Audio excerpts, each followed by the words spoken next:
কলটা উঠতেন না।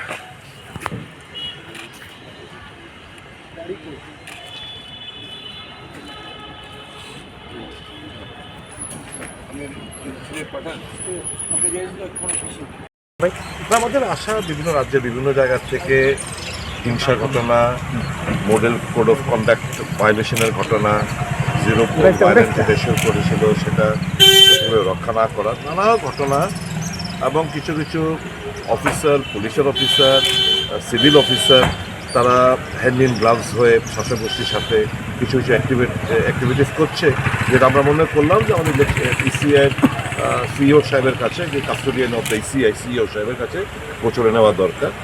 সবগুলো ঘটনা আমরা বললাম, উনি আমাদের আশ্বস্ত করেছেন যে আমি যা আমাদের ইলেকশন কমিশন যা বলেছে যে ফ্রি অ্যান্ড ফেয়ার ইলেকশন, ভোটাররা কোনো যাতে অসুবিধা না হয়।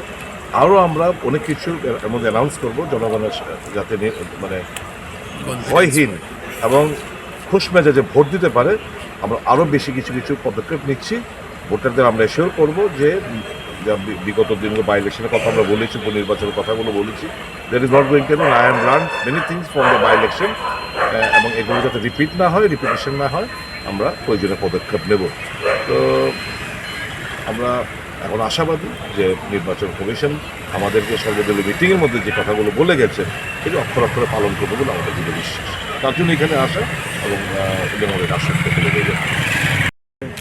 নির্বাচন কমিশন বা আমাদের এই সিভিল ইলেকট্রাল অফিসারের অফিস থেকে যে সমস্ত উদ্যোগ গ্রহণ করা হয়েছে, এই যে জিরো পোল ভায়োলেন্স মিশন, শুরুটা ঠিক আছে, কিন্তু মনে হচ্ছে শাসক দল এরা যেমন গত 5টি বছর কিছুই মানতেন না, নির্বাচন কমিশনকেও তারা চ্যালেঞ্জ করছে এবং কিছু কিছু ঘটনা এরকম হচ্ছে। তো আমরা ওনাকে দিলাম, উনি বলেছেন হোয়াট এভার হ্যাপেন সামনে হবে না। তিনি এনশিওর করছেন ত্রিপুরা যে ভোটারদের কাছে যে নির্বাচন বিধি অনুযায়ী, কমিশনের যে ঘোষণা অনুযায়ী এখানে যে অবাধ, মুক্ত এবং শান্তিপূর্ণ ভোট করার জন্য তারা সমস্ত কদম তারা উঠাবে।